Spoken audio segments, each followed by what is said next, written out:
Welcome to your first lesson in concavity. Concave up, concave down, inflection point, what are these things?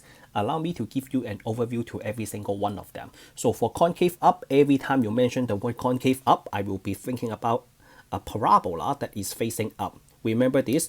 Back in intermediate algebra, you study parabola, right? And vertex. Parabola opens up, parabola opens down, so on and so forth. So let's say I have a parabola, f of x equals to phi x squared. Since the leading coefficient phi is positive, then the parabola opens up. So they use the word opens up because they want to reserve the word concave up for calculus, right? So concave up means parabola opens up, the bowl is facing up. So within this interval, a and b, you pick any point between a and b, and then you plug in that x value, the number you selected between a and b, it's that x value, to the double prime, not single prime, to the double prime. As a result, f double prime of your selected x value is positive.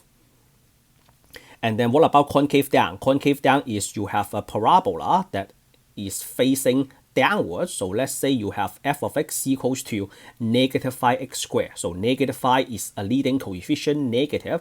As a result, the parabola opens down, and then they reserve the word concave down for calculus. So within this interval, a to b, you pick any x values, and then you plug it into the double prime. Okay, not first derivative. First derivative is for slope. Second derivative is for concavity. All right, so second derivative for concavity. Maybe we should write this down. So second derivative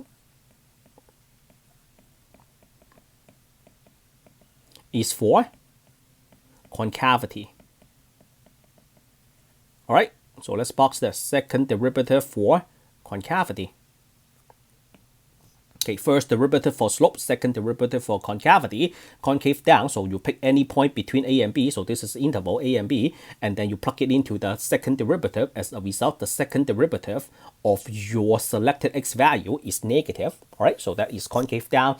And then inflection point is where the concavity changes from up to down or from down to up, and is a point where the tangent line exists. So I have 4 graphs for you. The first graph, the curve goes from concave up to concave down, right? From concave up to concave down, and then this is where the concavity changes. So that is an inflection point, and then at this point, the tangent line is increasing. And then the second graph changes from concave down to concave up, and then this is where the concavity changes. So that is an inflection point, and then at this point, the tangent line is decreasing. And then the next graph, we have a graph that goes increasing function, and then at this point, there is a horizontal tangent line, and then this is where the concavity changes from opens down for concave down to concave up, and then this is where the concavity changes. So then that is an inflection point. And then the last one is a vertical tangent line, and then this point is where the concavity changes from concave down to concave up. So we have this inflection point. So for each graph, the red point is the inflection point, because that is where the concavity changes from up to down or from down to up, and that is also a point where the tangent line exists. All right, so these are the concepts. I know you need an example to understand the concept, right? So let me give you one example for you to understand these concepts better.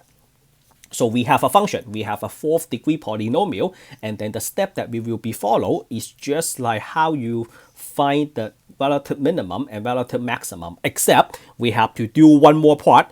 The extra part is f double prime. Do you see that? We have to find f prime and then f double prime, and then we find the critical numbers. Because for concavity, you need the second derivative. Keep this in your mind, second derivative for concavity. The first derivative is for relative min and relative max. Okay, so let's get started. So since we need second derivative, then we need to take the derivative twice. So f prime of x, you bring the 4 down, so that is x to the third. Bring the 3 down, 3 over 2 x squared. Bring the 2 down, 6x, and then the derivative of x is 1. The derivative of 1 is equals to 0. Of course, we do not set that equals to 0 right now, because we need to set the second derivative equals to 0. So second derivative, bring the 3 down, bring the 2 down, so the denominator is gone, and then this is 6, the derivative of 1 is equals to 0. So now you set that equals to 0 and then solve for x. So you have to set the second derivative equals to 0 and then you solve for x. And then this one is you have to do a factor. The way I factor this is I use a diamond method. You can use any methods you want. In this calculus lesson, we are not trying to argue different ways to factor.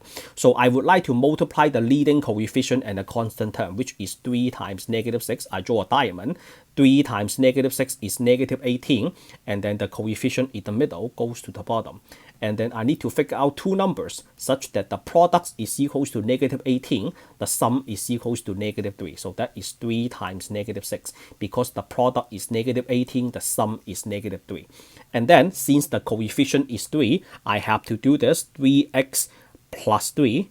And then the other number is minus 6, 3x minus 6, that is equals to 0. And then you may spot the next problem because 3x times 3x is not 3x squared. So since the leading coefficient is 3, I have to divide the whole thing by 3 and we must get rid of the 3 in the denominator.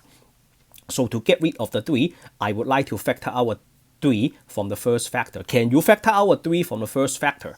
Absolutely yes. So you have to do one factor to get rid of the 3 in the bottom. So I will just factor a 3 right here. So this is a 3x, no, not 3x. This is a x plus 1 and then no change for the second factor, 3x minus 6 divided by 3. And then you let that equals to 0. So what do we have? We get rid of this. So we get rid of this and then we have x plus 1 and then 3x minus 6, right? So the critical numbers are x equals to negative 1 and then x equals to what? 6 or 2? 6, x equals to 2. So they are my critical numbers. So they are critical numbers. Do we need to worry about the domain of the original function? The domain of f is what's the domain of f? So the domain, actually that belongs to the next part. The domain, let's change to a different color, shall we? So the domain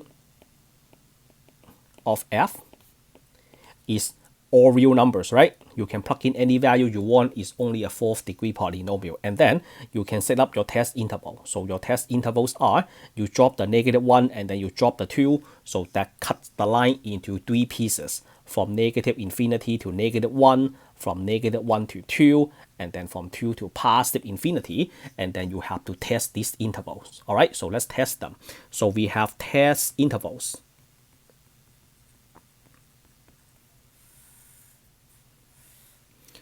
Negative infinity to negative 1, and then from negative 1 to 2, and then from 2 to positive infinities.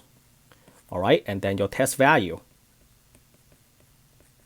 Pick a value between each interval. So this one pick something easy, negative 2.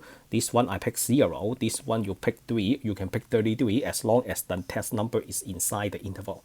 And then you have to calculate f double prime of x. Double prime, all right? Double prime, not single prime. Double prime. This is all about the second derivative. So this one, let me make an example for you. So you have f double prime of 0. So what is that? You plug it into the second derivative. So 3 times 0 squared minus 3 times 0 minus 6. So that is equals to negative 6. That is negative, right? So f double prime of 0 equals to negative 6. This is negative. So negative means the function, the curve is concave down. And then the first prime, negative 2 on the second derivative. So this is equals to 12. So that is positive.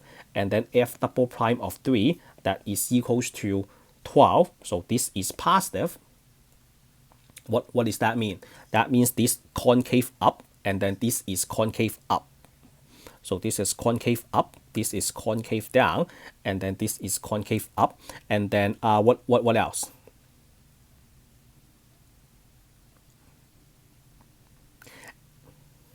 Hold on. Is f negative 2 equals to 12?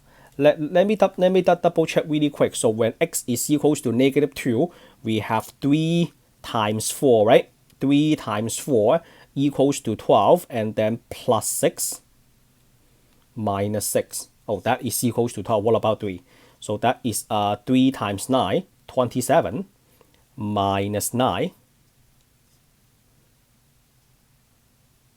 minus 6, that is equals to 12. I'm trying to check the double prime.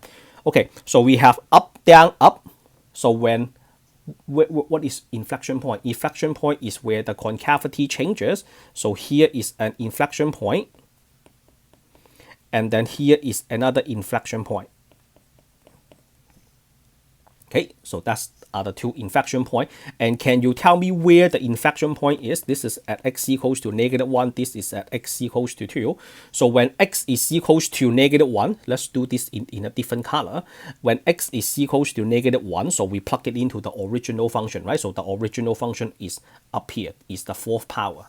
So you have to plug it in. So you have 1/4 times -1 to the fourth minus 1/2 times -1 to the third, and then minus 3 times -1 square, and then plus x, and then plus 1. So that is equals to -2.25. So your first inflection point, this is the graph. We will be using that next. The first inflection point is x equals to -1, y equals to -2.25. And then the other ones, you have x equals to 2, right? So f of 2, that gives you a -9 if you do the plugging correctly. So we have x equals to 2, y equals to -9. So this is a location of inflection point. Now, can you spot them on the picture? It's doable, but it's a little bit hard because do you see those 3 points? So we have 2 minimum and 1 maximum. That is easy to spot. But if you are trying to look for the concavity, that is a little bit difficult. So this is the graph of the original function, the fourth power. So when x is equals to -1, y equals to -2.25. So that is around there. And then when x equals to 2, y equals to -9, so that is right over here. So this is the inflection point. So if you take a look, this is opens up, just like the sign chart. Do you see that? The sign chart. So we have that open up, and then open down, and then open down, and then open up, right? So up, down, up. So that follows the sign chart. So that means our sign chart is correct. So this is the end of this problem and this video. If you think my instruction is easy and helpful, easy to understand, helpful and clear, give me a like. Feel free to share this video in any social media for me. Click the subscribe button if you are new to the channel. I will see you all in the next lesson. Signing out.